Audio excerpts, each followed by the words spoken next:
അമ്മേ പരിശുദ്ധ അമ്മേ, അമ്മേ പരിശുദ്ധ ദൈവമാതാവേ, കൃപാസനത്തിലൂടെ ഞങ്ങൾക്കും ഞങ്ങളുടെ ദേശത്തിനും അമ്മ മധ്യസ്ഥം തേടി തന്ന എല്ലാ അനുഗ്രഹങ്ങൾക്കും കൃപകൾക്കും ഞങ്ങളിപ്പോൾ ഹൃദയം നിറഞ്ഞ നന്ദി പറയുന്നു. അമ്മേ പരിശുദ്ധമ്മേ ദൈവമാതാവേ, 2004 ഡിസംബർ 7 ഉച്ചകഴിഞ്ഞ് 2:30 കൃപാസനത്തിൽ സംഭവിച്ച അമ്മയുടെ പ്രത്യക്ഷപ്പെടലിനെ കുറിച്ച് തിരുസഭയ്ക്ക് സമർപ്പിച്ചിരിക്കുന്ന പഠനരേഖകളുടെ മേൽ സഭാത്മകമായ പഠനം ആരംഭിക്കുവാൻ ഞങ്ങൾ പ്രാർത്ഥിക്കുന്നു. അമ്മേ പരിശുദ്ധമേ, ഭൂസ്വർലോകങ്ങളുടെ രാജ്ഞിയായ അങ്ങേയ്ക്ക് ഭൗമസംരക്ഷണത്തിനായി പ്രപഞ്ചപ്രകൃതിയെ തന്നെ തിരുസഭ പ്രതിഷ്ഠിക്കുവാൻ ഈ പ്രത്യക്ഷീകരണം വഴി ഇടയാക്കണമേ. പരിശുദ്ധമേ, ജപമാല മാതാവേ, സകല കൃപാസനം പ്രാർത്ഥനയോടും ചേർത്ത് ഞങ്ങളിപ്പോൾ പ്രാർത്ഥിക്കുന്ന ഈ കുടുംബത്തിന്റെ പ്രത്യേക നിയോഗം മക്കളെ, അമ്മയുടെ പ്രത്യക്ഷീകരണത്തിന്റെ ഈ അനുഗ്രഹവേളയിൽ ഞങ്ങൾക്ക് സാധിച്ചു തരുവാൻ കനിയണമേ. ആമേൻ. വിശ്വാസ പ്രമാണം. സർവശക്തനായ പിതാവും ആകാശത്തിന്റെയും ഭൂമിയുടെയും സൃഷ്ടാവുമായ ദൈവത്തിൽ ഞാൻ വിശ്വസിക്കുന്നു. അവിടുത്തെ ഏകപുത്രനും ഞങ്ങളുടെ കർത്താവുമായ ഈശോ മിശിഹായിലും ഞാൻ വിശ്വസിക്കുന്നു. ഈ പുത്രൻ പരിശുദ്ധാത്മാവിനാൽ ഗർഭസ്ഥനായി കന്യകാമറിയത്തിൽ നിന്ന് പിറന്ന് പൊന്തിയോസ് പീലാത്തോസിന്റെ കാലത്ത് പീഡകൾ സഹിച്ച് കുരിശിൽ തറയ്ക്കപ്പെട്ട് മരിച്ച് അടക്കപ്പെട്ട് പാതാളങ്ങളിൽ ഇറങ്ങി മരിച്ചവരുടെ ഇടയിൽ നിന്ന് 3-ാം നാൾ ഉയർത്ത് സ്വർഗത്തിലേക്ക് എഴുന്നള്ളി സർവശക്തിയുള്ള പിതാവായ ദൈവത്തിന്റെ വലതുഭാഗത്തിരിക്കുന്നു. അവിടെ നിന്ന് ജീവിക്കുന്നവരെയും മരിച്ചവരെയും വിധിക്കുവാൻ വരുമെന്നും ഞാൻ വിശ്വസിക്കുന്നു. പരിശുദ്ധാത്മാവിലും ഞാൻ വിശ്വസിക്കുന്നു. വിശുദ്ധ കത്തോലിക്കാ സഭയിലും പുണ്യവാന്മാരുടെ ഐക്യത്തിലും പാപങ്ങളുടെ മോചനത്തിലും ശരീരത്തിന്റെ ഉയർപ്പിലും നിത്യമായ ജീവിതത്തിലും ഞാൻ വിശ്വസിക്കുന്നു. ആമേൻ. സ്വർഗ്ഗസ്ഥനായ ഞങ്ങളുടെ പിതാവേ, അങ്ങയുടെ നാമം പൂജിതമാകണമേ. അങ്ങയുടെ രാജ്യം വരണമേ. അങ്ങയുടെ തിരുമനസ് സ്വർഗത്തിലെ പോലെ ഭൂമിയിലുമാകണമേ. അന്നു വേണ്ടുന്ന ആഹാരം ഇന്ന് ഞങ്ങൾക്ക് തരണമേ. ഞങ്ങളോട് തെറ്റ് ചെയ്യുന്നവരോട് ഞങ്ങൾ ക്ഷമിക്കുന്നത് പോലെ ഞങ്ങളുടെ തെറ്റുകൾ ഞങ്ങളോടും ക്ഷമിക്കണമേ. ഞങ്ങളെ പ്രലോഭനത്തിൽ ഉൾപ്പെടുത്തരുതേ, തിന്മയിൽ ഞങ്ങൾ രക്ഷിക്കണമേ. ആമേൻ. നന്മ നിറഞ്ഞ മറിയമേ, സ്വസ്തി. കർത്താവ് അങ്ങയുടെ കൂടെ സ്ത്രീകളിൽ അങ്ങ് അനുഗ്രഹിക്കപ്പെട്ടവളാകുന്നു. അങ്ങയുടെ ഉദരത്തിൻ ഫലമായി ഈശോ അനുഗ്രഹിക്കപ്പെട്ടവനാകുന്നു. പരിശുദ്ധ മറിയമേ, തമ്പുരാന്റെ അമ്മേ, പാപികളായ ഞങ്ങൾക്ക് വേണ്ടി ഇപ്പോഴും ഞങ്ങളുടെ മരണസമയത്തും തമ്പുരാനോട് അപേക്ഷിക്കണമേ. ആമേൻ. കർത്താവേ, നിന്റെ ഉന്നതമായ നാമത്തിന് സ്തോത്രം ചെയ്യുന്നു. കർത്താവേ, ഇന്ന് യാത്ര ചെയ്യുന്നവരെ അവരുപയോഗിക്കുന്ന രേഖകള്, ഓരോ രേഖകളെയും ഞാൻ കർത്താവിന് സമർപ്പിക്കുന്നു. നിങ്ങളുടെ സർട്ടിഫിക്കറ്റുകള്, പ്രമാണങ്ങള്, പാസ്പോർട്ടുകള്, നിങ്ങളുടെ അപേക്ഷാ ഫോമുകള്, നിങ്ങളുടെ ബാങ്ക് രേഖകള് കർത്താവ് സ്പർശിക്കട്ടെ.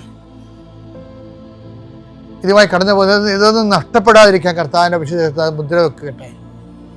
അത് ആർക്ക് കൊടുക്കുമ്പോഴും കൊടുക്കുന്ന സ്വീകരിക്കുന്നവന് പരിശുദ്ധാത്മ നിറയുകയും നിനക്ക് ദൈവഹിതമാണെങ്കിൽ നിനക്ക് അനുകൂലമായ തീരുമാനം എടുത്തുകൊണ്ട് നിന്നെ സന്ധിക്കാൻ ഇടവരുത്തിട്ട് പ്രാർത്ഥിക്കുന്നു. മത്സ്യത്തൊഴിലാളികളുടെ അവരുടെ ജീവിത മേഖലകളിലെ സാമ്പത്തികമായ ബാധ്യതകളും ഘടകങ്ങളുള്ളവരെ കർത്താവ് ഏറ്റെടുക്കട്ടെ. ഏലകൃഷിക്കാർ, റബ്ബർ കൃഷിക്കാർ, റബ്ബർ ടാപ്പ് ചെയ്യുന്നവരെ, അതുകൊണ്ടെല്ലാം ഉപജീവനം നടത്തുന്നവർ, പലതരത്തിലുള്ള ഉൽപ്പന്നങ്ങൾ, കാർഷിക ഉൽപ്പന്നങ്ങൾ വിറ്റുമാറാതിരിക്കുന്നവർ, അത് വിറ്റുമാറിയില്ലെങ്കിൽ ജീവിത കാര്യങ്ങൾ നിറവേറാതെ തടസ്സപ്പെട്ട് കിടക്കുന്നവരെ ഈശോ നാമത്തെ ആശീർവദിക്കുന്നു. വിറ്റുമാറാനുള്ള സാധനങ്ങൾ, വള്ളങ്ങളുണ്ടാകും, വലകളുണ്ടാകും, വീടുണ്ടാകും, സ്ഥലമുണ്ടാകും, ഇങ്ങനെയെല്ലാം അതെല്ലാം പെൻഡിങ്ങിൽ കിടക്കുന്ന കാരണം നിൻ്റെ കടങ്ങളുടെ പലിശകൾ കൂടുന്നവരുണ്ട്. കർത്താവേ, ഞാൻ അവരെ കൃപാസ്ഥാനത്താരെ ജീവനോടെ പ്രത്യക്ഷപ്പെട്ട മാതാവിൻ്റെ പ്രത്യക്ഷീകരണത്തിൻ്റെ ആ അടിസ്ഥാനത്തിൽ യേശുവിൻ്റെ നാമത്തിൽ ഞാൻ മക്കളെ ആശീർവദിക്കുന്നു. തടസ്സമുള്ള മക്കളെ കർത്താവിൻ്റെ നാമത്തിൽ ഞാൻ സാക്ഷ്യം പറയാനുള്ള അനുഭവം കിട്ടാൻ വേണ്ടി ഈശോ നാമത്തിൽ ആശീർവദിക്കുന്നു. പിതാപുത്രനും പരിശുദ്ധാത്മാശ്വരസ്വരം നീക്കാം.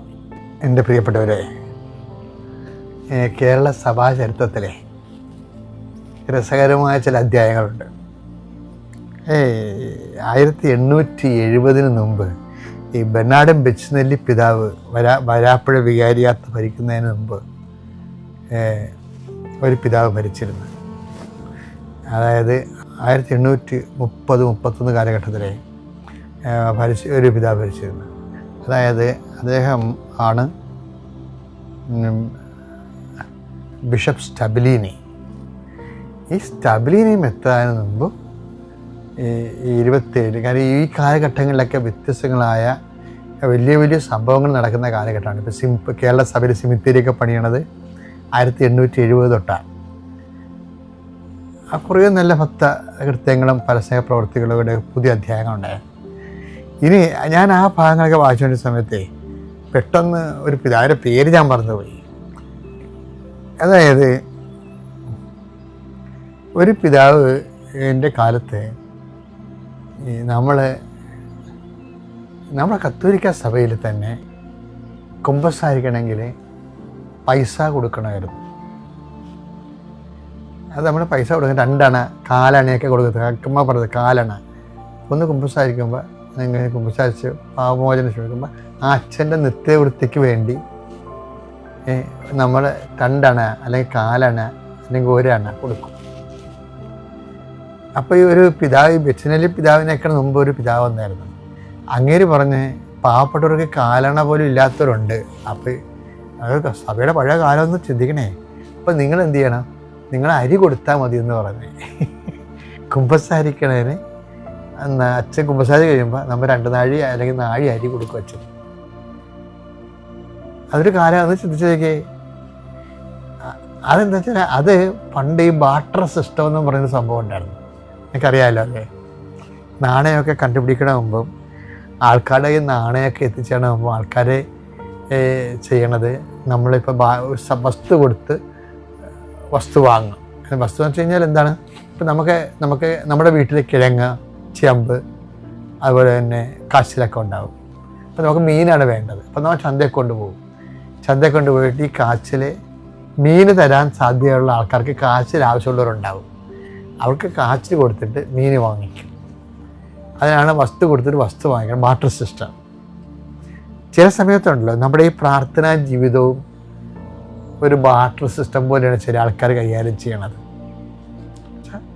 നമ്മളൊരു ലോഡ് സ്വർഗസ്വനായ പിതാവ് കയറ്റി അയക്കും. എന്നിട്ട് നമ്മളായിട്ട് മാളെ കെട്ടിച്ചെടുക്കും, വസ്തു വിറ്റെടുക്കും. ഇങ്ങനെ ദൈവത്തിനൊരു വസ്തു കൊടുത്തിട്ട് നമ്മൾ വേറൊരു വസ്തു എടുക്കണ രൂപത്തിൽ.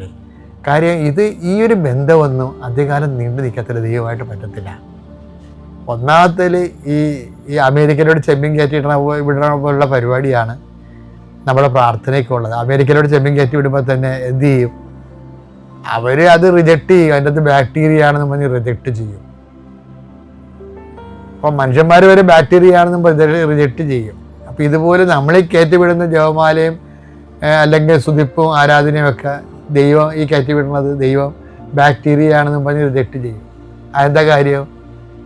നമ്മളെ വെറുപ്പ്, വിദ്വേഷം, ചതി, അഹങ്കാരം, മുൻകോപം, കലഹം, ഭിന്നത, ഇതൊക്കെ ബാക്ടീരിയ ഉണ്ടല്ലോ. അപ്പം നമ്മുടെയൊക്കെ ഒന്നല്ലേ ഇത് പോണത്. ആ ബാക്ടീരിയ എൻ്റെ കയറും. അതുകൊണ്ടാണ് ഭജനം പറയണത്, ബാക്ടീരിയ പ്രാർത്ഥനയിൽ കയറിയ ആ പ്രാർത്ഥന മൊത്തം റിജക്റ്റഡ് ഉണ്ടാവും. അതുകൊണ്ടാണ് ഭജനം പറയണത്, വിശുദ്ധി കൂടാതെ ദൈവത്തെ പ്രസാദിപ്പിക്കുക സാധ്യമല്ല. എബ്രായർ 12:14.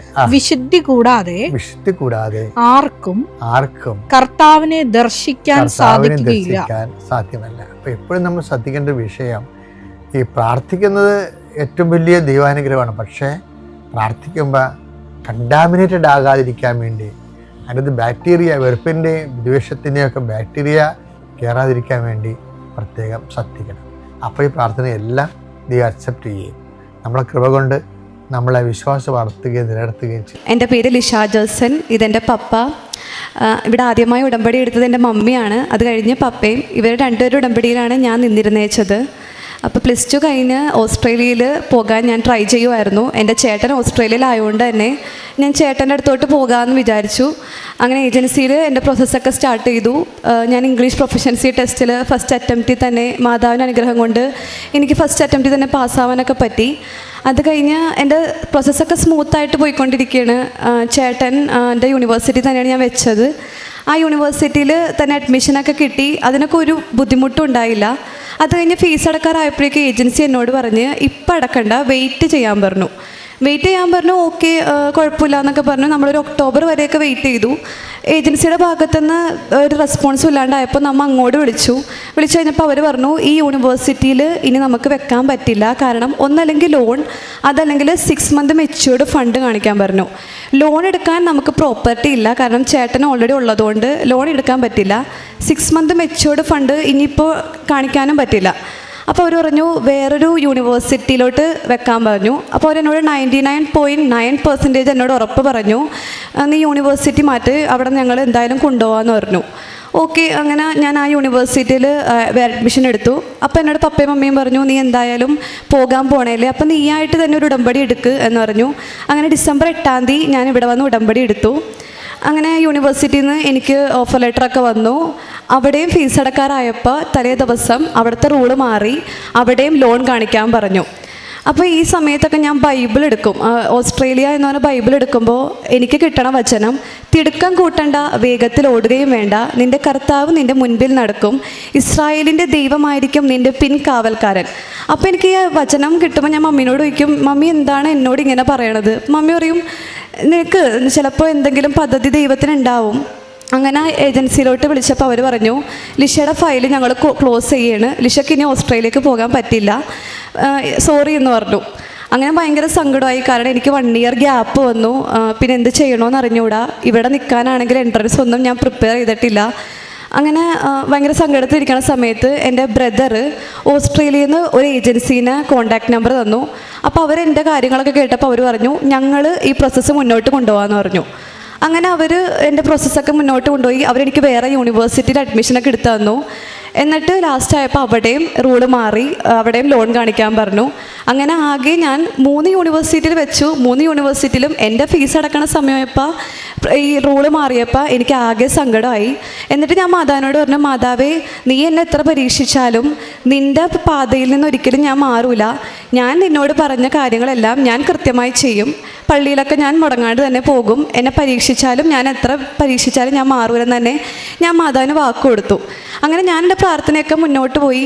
അപ്പോൾ എൻ്റെ ഫ്രണ്ട്സിനൊക്കെ തടസ്സം വന്നപ്പോൾ ഞാൻ അവരോട് പറയും നിങ്ങൾ പ്രാർത്ഥിക്ക്, നിങ്ങൾക്കൊക്കെ ശരിയാവും എന്ന് പറയുമ്പോൾ എന്നോട് എൻ്റെ ഒരു ഫ്രണ്ട് ചോദിച്ചു നീ എല്ലാവരോടും പറയുന്നുണ്ട് പ്രാർത്ഥിക്കുന്നത്, എന്നിട്ട് നീ ഇത്ര പ്രാർത്ഥിച്ചിട്ട് നിൻ്റെ എന്തുകൊണ്ടാണ് ശരിയാവാഞ്ഞെന്ന് ചോദിച്ചു. അപ്പോൾ അതെനിക്ക് ശരിക്കും സങ്കടമായി. അപ്പോൾ ഞാൻ മാതാവിനോട് പറഞ്ഞു, മാതാവേ നീ ഇത് കേട്ടല്ല, എന്നെ അവർ പറഞ്ഞത് കേട്ടല്ലോ എന്നൊക്കെ ഞാൻ ആകെ സങ്കടപ്പെട്ട് പറഞ്ഞു. അത് കഴിഞ്ഞ് എൻ്റെ മമ്മി ഒരു സ്വപ്നം കാണുകയാണ്. ഞാൻ സങ്കടപ്പെട്ട് അവിടെ കിടക്കുമായിരുന്നു. ഇത് കണ്ട് മമ്മി അപ്പുറത്ത് കിടക്കുകയാണ്. മമ്മി എന്നിട്ട് കണ്ണടച്ചപ്പോഴേക്കും മമ്മി കാണുകയാണ് ഒരു സുന്ദരിയായ പെൺകുട്ടി എൻ്റെ അടുത്ത് വന്ന് നിൽക്കുകയാണ്, മാതാവിൻ്റെ രൂപത്തിലുള്ള ഒരു പെൺകുട്ടി.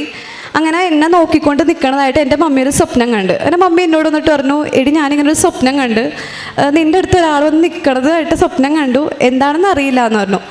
അങ്ങനെ ഓക്കെ, അതൊക്കെ കഴിഞ്ഞു. ഞങ്ങൾ ഇവിടെ തന്നെ നിൽക്കുക, എൻട്രൻസൊക്കെ സ്റ്റഡി മെറ്റീരിയൽസ് ഒന്നുമില്ല. പപ്പ പറഞ്ഞു നിൻ്റെ കൂടെ മാതാവ് ഉണ്ടല്ലോ, നീ പ്രിപ്പയർ ചെയ്യ്, നമുക്ക് എവിടെയെങ്കിലുമൊക്കെ അഡ്മിഷൻ എടുക്കാം, കുഴപ്പമില്ല എന്ന് പറഞ്ഞു. അങ്ങനെ ഞാനങ്ങനെ സങ്കടപ്പെട്ടൊക്കെ ഇരിക്കുകയാണ്. പപ്പയും മമ്മിക്കും ആഗ്രഹം എന്നെ പുറത്തോട്ട് വിടണം എന്ന് തന്നെയാണ്. അങ്ങനെ ഇവർ തന്നെ വേറെ ഏജൻസീനെയൊക്കെ കോൺടാക്ട് ചെയ്യാൻ തുടങ്ങി. അങ്ങനെ ഒരു ഏജൻസി എന്നെ വിളിച്ചിട്ട് പറഞ്ഞു നിങ്ങൾ യൂറോപ്പ് എവിടെയെങ്കിലും നോക്കുന്നുണ്ടോ എന്ന് ചോദിച്ചു. അപ്പോൾ ഞാൻ പറഞ്ഞു ആ നോക്കാം എന്ന് പറഞ്ഞു. അപ്പോൾ അവർ പറഞ്ഞു ഒരു ദിവസം ഏജൻസിയിലോട്ട് വാ, നമുക്ക് ഡിസ്കസ് ചെയ്യാമെന്ന് പറഞ്ഞു. എനിക്ക് വലിയ ഇൻട്രസ്റ്റ് ഒന്നുമില്ല, കാരണം 3 യൂണിവേഴ്സിറ്റിയിലും വെച്ച് ആകെ ഇല്ലാണ്ടായിരിക്കുന്ന സമയത്ത് ഇനി എനിക്ക് പോകണമെന്നൊന്നും എനിക്ക് വലിയ ആഗ്രഹമൊന്നുമില്ല. അപ്പോൾ പപ്പയുടെയും മമ്മിയുടെയും നിർബന്ധപ്രകാരം ഞാൻ ആ ഏജൻസിയിൽ പോയി. ഏജൻസിയിൽ പോയപ്പോൾ ഞാൻ ഏജൻസിയിൽ ചെന്നപ്പോൾ തന്നെ അവിടെ ഞാൻ കുറേ മാതാവിൻ്റെ രൂപങ്ങളാണ് ആദ്യം കാണുന്നത്. അവിടെ ഒരു വാക്ക് എഴുതി വെച്ചിട്ടുണ്ട്, it is not in your merit but in grace. അപ്പോൾ ദൈവകൃപയാൽ ഇത് നിനക്ക് നടക്കും എന്ന് അവിടെ ഒരു ബോർഡ് എഴുതി വെച്ചേക്കുകയാണ്. അപ്പോൾ എൻ്റെ പപ്പ എന്നെ കാണിച്ചു തന്ന്. അത് കഴിഞ്ഞ് ഏജൻസിയിൽ യൂറോപ്പിൻ്റെ കാര്യം ചോദിക്കാൻ വേണ്ടി ചെന്ന്, അങ്ങനെ യൂറോപ്പിൻ്റെ കാര്യങ്ങളൊക്കെ ഓരോ കൗൺസിലേഴ്സ് മാറി മാറി വന്ന് പറഞ്ഞൊക്കെ തന്ന്. അപ്പോൾ മാതാവിൻ്റെ ഒരു രൂപവും അവിടെ ഇരിക്കുന്നുണ്ട്. തൊട്ടടുത്ത് USA എന്ന് പറഞ്ഞൊരു ബോർഡും ഞാൻ കണ്ട്. അപ്പോൾ എൻ്റെ മനസ്സിൽ ആരോ പറയാണ് നീ USA കുറിച്ച് ചോദിക്കുക. അപ്പോൾ USA എന്ന് പറഞ്ഞാൽ എൻ്റെ വളരെ സ്വപ്നമായ രാജ്യമാണ്. എനിക്ക് അമേരിക്കയിൽ പഠിക്കണമെന്ന് എൻ്റെ ഏറ്റവും വലിയ ആഗ്രഹമായിരുന്നു. പക്ഷെ നമ്മളെ കൊണ്ടത് പറ്റില്ല എന്നുള്ള വിചാരത്തിൽ ഞാൻ പിന്നെ വിചാരിച്ചു അതിനെക്കുറിച്ചൊക്കെ ചോദിക്കണം എന്തിനാണ്, പിന്നെ ഞാൻ അങ്ങനെ എന്നോട് എന്നെ സ്വരം പറഞ്ഞുകൊണ്ടിരിക്കുകയാണ്, പിന്നെയും നീ ചോദിക്കുന്നു. അങ്ങനെ ഞാൻ വിചാരിച്ചു എന്നാൽ മാസ്റ്റേഴ്സിനെങ്കിലും അവിടെ പോകാം, പ്രോസസ്സ് നമുക്ക് അറിഞ്ഞിരിക്കാമല്ലോ എന്ന് വിചാരിച്ചിട്ട് ഞാൻ ഒരു കൗൺസിലറിനോട് ചോദിച്ചു, എനിക്ക് USA കുറിച്ച് പറഞ്ഞു തരുമോ ചോദിച്ചു. അങ്ങനെ ഒരു കൗൺസിലർ വന്നു, ചേച്ചി വന്നിട്ട് ഒരുപാട് USA കുറിച്ചൊക്കെ പറഞ്ഞൊക്കെ തന്നു. അത് കഴിഞ്ഞ് പുറത്തോട്ട് ഇറങ്ങി. ഞാൻ പോകണമെന്നുള്ള രീതിയിലല്ല ചോദിച്ചത്, ചുമ്മാ ചോദിച്ചതാണ്. പുറത്തോട്ട് ഇറങ്ങിയിട്ട് എനിക്ക് വലിയ ഇതൊന്നും ഇല്ല. അപ്പോൾ അവിടെ ഒരു ബോർഡ് എഴുതി വെച്ചേക്കാണ്, oh you of little faith why do you doubt, അല്പവിശ്വാസി നീ സംശയിക്കുന്നത് എന്തിന് എന്നും പറഞ്ഞൊരു ബോർഡ് ഞാൻ കണ്ട്. ഇതെന്നെ വല്ലാണ്ട് സ്ട്രൈക്ക് ചെയ്ത്. അത് കഴിഞ്ഞ് പുറത്തോട്ട് ഇറങ്ങിയ പപ്പ എന്നോട് പറഞ്ഞ് USA ആയിട്ട് ഞാൻ മുന്നോട്ട് പോവുകയാണ്, നിന്നെ ഞങ്ങൾ USA വിടും. ഞാൻ പറഞ്ഞു പിന്നെ ഇതെങ്ങനെ നടക്കാനാണ്, USA എങ്ങനെ നടക്കും, കാരണം ഇൻ്റർവ്യൂ ഒക്കെ ടഫാണ്, അതൊന്നും പാസ്സാവില്ല. അപ്പോൾ അതുകൊണ്ട് അതൊന്നും നടക്കൂല പപ്പയെന്ന് പറഞ്ഞാൽ പപ്പ പറഞ്ഞു, എന്തൊക്കെ തന്നെ ആയാലും ഞങ്ങൾ വെക്കുകയാണ്, മാതാവിൻ്റെ അനുഗ്രഹം നിനക്കുണ്ട്, മാതാവ് നിന്നെ കൊണ്ടുപോകും എന്ന് പറഞ്ഞു. അങ്ങനെ ഞാൻ USA പ്രോസസ്സൊക്കെ പപ്പയും മമ്മിയൊക്കെ തന്നെ സ്റ്റാർട്ട് ചെയ്തു. അവർ ഞങ്ങൾ കോഴ്സൊക്കെ സെലക്ട് ചെയ്തു, യൂണിവേഴ്സിറ്റിയിൽ നിന്നൊക്കെ അഡ്മിഷൻ എടുത്തു. അങ്ങനെ ഇൻ്റർവ്യൂ സമയമായി. ഇൻ്റർവ്യൂ എല്ലാവർക്കും അറിയാവുന്ന പോലെ USA ഇൻ്റർവ്യൂ പാസ്സാവുക എന്ന് പറഞ്ഞത് ഭയങ്കര ടഫാണ്. അപ്പോൾ ഞാൻ കേട്ടേക്കണത് ദൈവാനുഗ്രഹം, ദൈവം സ്വർഗത്തിൽ നിന്ന് നേരിട്ട് വന്ന് തൊടുന്നവർക്ക് മാത്രമേ ഇൻ്റർവ്യൂ ഒക്കെ പാസ്സാവാൻ പറ്റുള്ളൂ എന്നാണ്. അങ്ങനെ ഇൻ്റർവ്യൂ ട്രെയിനിങ് ഒക്കെ സ്റ്റാർട്ട് ചെയ്ത് എൻ്റെ ഫ്രണ്ട്സൊക്കെ ആണെങ്കിൽ നല്ല രീതിയിൽ തന്നെ ഇൻ്റർവ്യൂ ഒക്കെ ട്രെയിനിങ് ഒക്കെ സ്റ്റാർട്ട് ചെയ്ത് അവരൊക്കെ അടിപൊളിയായിട്ടൊക്കെ പറയും. പക്ഷേ എനിക്ക് അതിനുള്ള ഒരു കാലിബർ ഇല്ല. അപ്പം ഞാൻ അങ്ങനെ രസമായിട്ടൊന്നും പറയൂല. അപ്പോൾ എന്നോട് ട്രെയിനിങ് ചെയ്തിരുന്ന വെച്ചാൽ ഒരു മാം പറഞ്ഞു, നിൻ്റെ വിസ റിജക്ഷൻ ആവും, അത് ഉറപ്പുള്ള കാര്യമാണ്, കാരണം നീ അവിടെ ചെന്ന് ഒന്നും പറയാൻ പോണില്ല, നിൻ്റെ ഫ്രണ്ട്സിൻ്റെയൊക്കെ വിസ അപ്രൂവ് ആവുകയും ചെയ്യും എന്ന് പറഞ്ഞു. അപ്പോൾ എനിക്കത് ഭയങ്കര സങ്കടമായി. അങ്ങനെ അവർക്കൊക്കെ ഹൈദരാബാദൊക്കെ ഡേറ്റ് കിട്ടി, എനിക്ക് കിട്ടിയത് ന്യൂഡൽഹിയിലാണ്.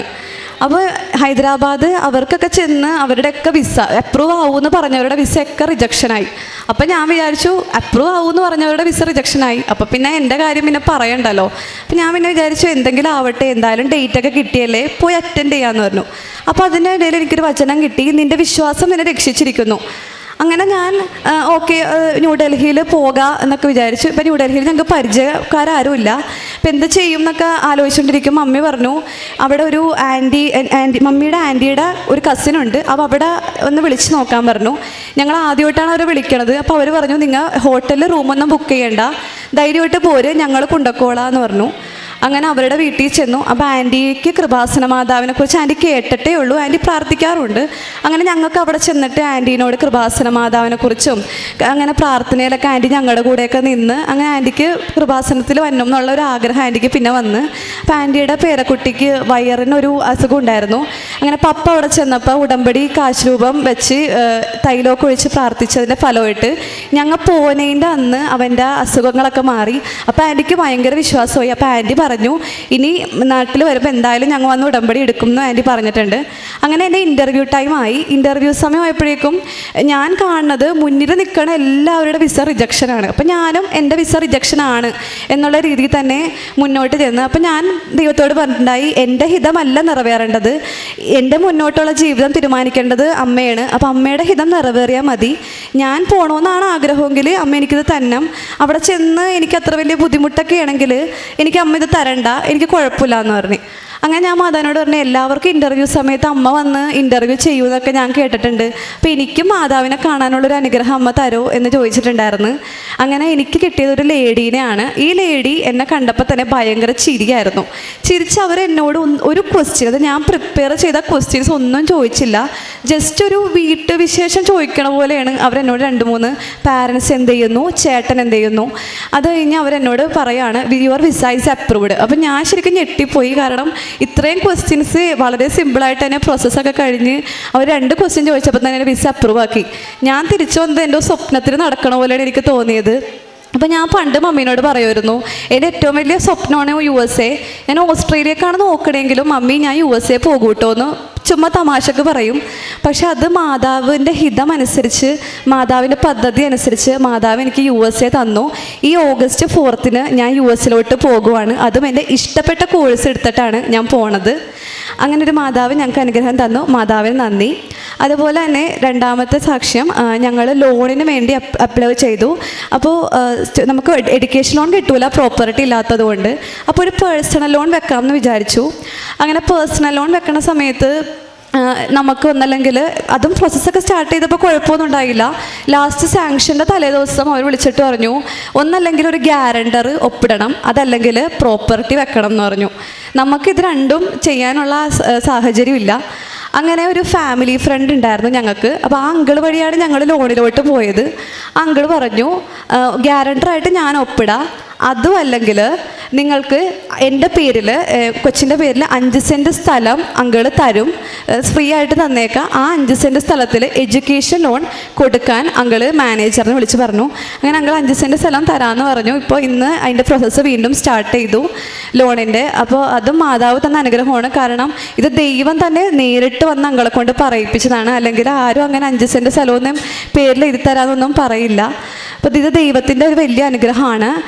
മൂന്നാമതൊരു സാക്ഷ്യം എന്ന് പറഞ്ഞാൽ എൻ്റെ മമ്മിയുടെ കാര്യമാണ്. എൻ്റെ മമ്മി 5-6 വർഷമായിട്ട് ഇറ്റലിയിൽ പോകണമെന്ന് ട്രൈ ചെയ്തുകൊണ്ടിരിക്കുകയായിരുന്നു. 5-6 ഏജൻസികളിൽ വെച്ചു.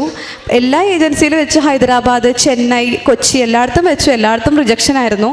അങ്ങനെ ഒരു കസിൻ വഴി ഈ കഴിഞ്ഞ ഇടക്ക് മമ്മീനോട് പറഞ്ഞു, ഇങ്ങനെ 5 ലക്ഷം പേർക്ക് ഒരു വിസ വെക്കണുണ്ട്, ഈ 5 ലക്ഷം കിട്ടുമെന്നൊന്നും ഉറപ്പില്ല, എങ്കിലും നീ ചുമ്മാ വെച്ച് നോക്കുമെന്ന് പറഞ്ഞു. മമ്മി അങ്ങനെ വെച്ചു. അങ്ങനെ ലാസ്റ്റ് ടൈമിലാണ് മമ്മി വെക്കണത്. അപ്പോൾ ഈ ഇടക്കാണ് അത് സ്റ്റാർട്ട് ചെയ്തത്. അത് തുടങ്ങിയപ്പോൾ തന്നെ ഫസ്റ്റ് പേര് എടുത്തത് എൻ്റെ മമ്മിയുടെ പേരാണ്.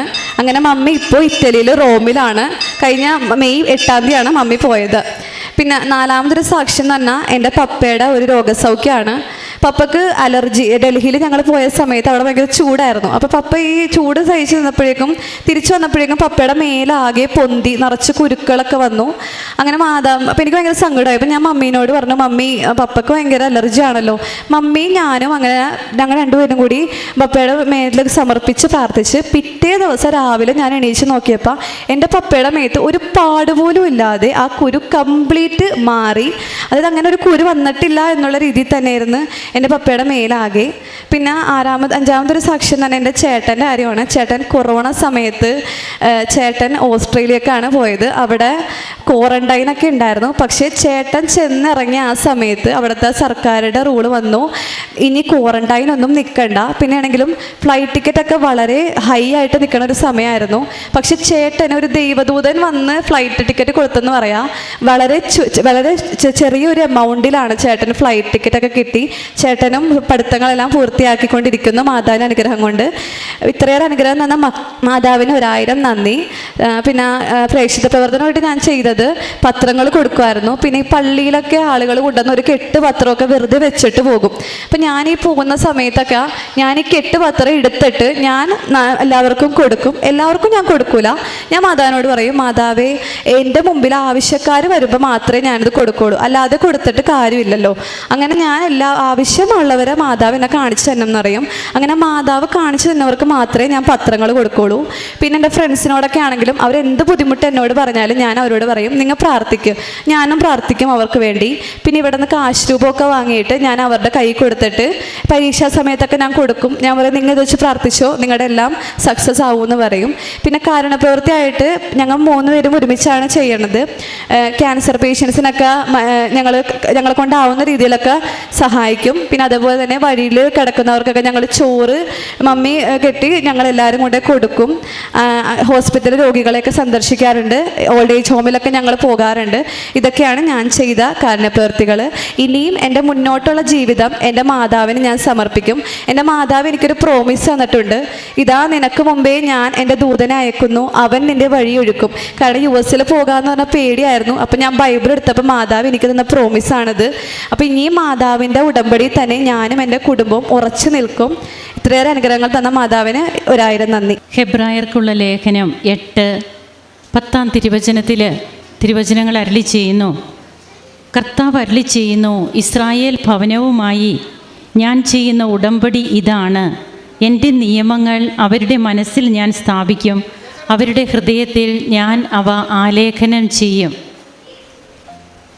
ദുരിതങ്ങൾ എനിക്ക് ഉപകാരമായി, അതുമൂലം ഞാൻ പ്രമാണങ്ങൾ പഠിച്ചു എന്ന് 119 സങ്കീർത്തനം 119:71 തിരുവചനങ്ങൾ അരുളി ചെയ്യുന്നു. 19 വയസ്സുള്ള ഈ മകളുടെ അനുഭവ സാക്ഷ്യം, തനിക്ക് ഓസ്ട്രേലിയയിലേക്ക് പോകണം, തൻ്റെ ബ്രദർ അവിടെയാണ്, അവിടെ തന്നെ പോയി തനിക്കും പഠിക്കണം. വിദേശ പഠനം സ്വപ്നം കണ്ടുകൊണ്ടിരുന്ന ഈ മകൾ അതിനു വേണ്ടിയിട്ടുള്ള എല്ലാ കാര്യങ്ങളും ചെയ്യുകയാണ്. ചെയ്യുമ്പോൾ വന്ന റിജക്ഷൻ, അതായത് യൂണിവേഴ്സിറ്റിയിലെ നിയമങ്ങൾ തന്നെ മാറുന്നു, അങ്ങോട്ടൊന്നും പോകാൻ പറ്റില്ല. ഒന്നല്ല 2 പ്രാവശ്യം റിജക്ഷൻ വന്നു, 3 പ്രാവശ്യം റിജക്ഷൻ വന്നു.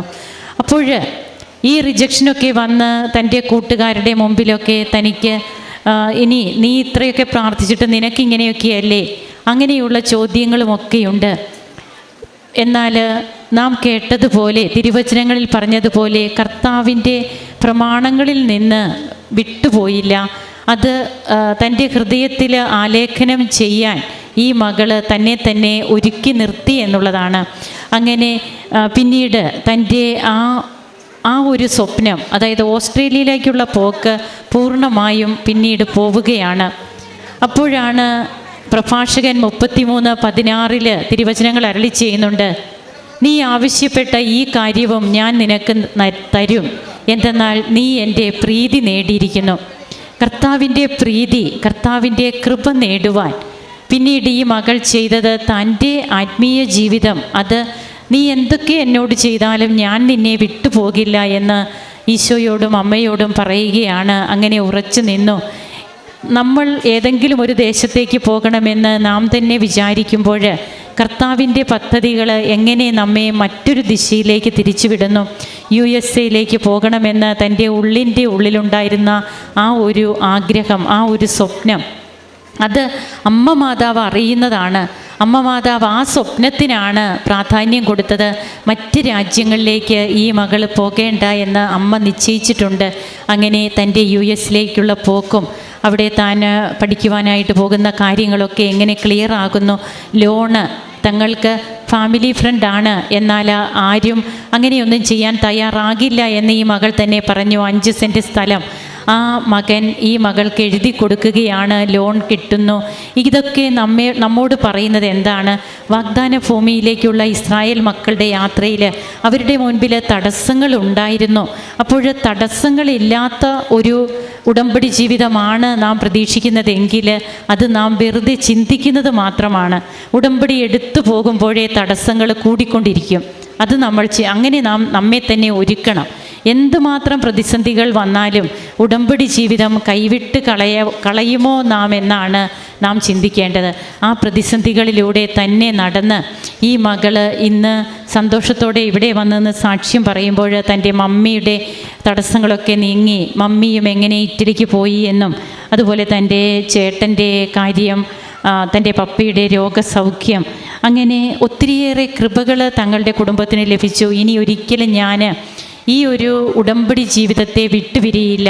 അതുകൊണ്ടാണ് നാം പറയുക, ഇതൊരു പ്രാർത്ഥന ക്രമമാണ്, ജീവിത രീതിയാണ്, ചിട്ടയായ ഒരു ജീവിത രീതി.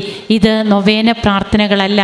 മറ്റൊരു കാര്യം കൂടി, പപ്പയും മമ്മിയും ഉടമ്പടി എടുത്തിട്ടുണ്ട്. ഇന്ന് ഈ അൾത്താരയിൽ പറയുന്ന 2ാമത്തെ സാക്ഷ്യമാണ്.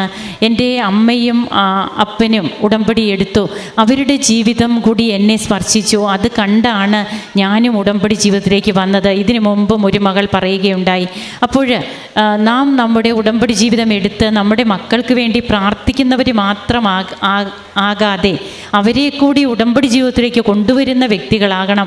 അങ്ങനെയാണ് നാം നമ്മുടെ മക്കളെയും വിശ്വാസത്തിലേക്ക് നയിച്ച് കർത്താവിൻ്റെ കൃപകൾക്ക് പാത്രീഭൂതരാകേണ്ടത്.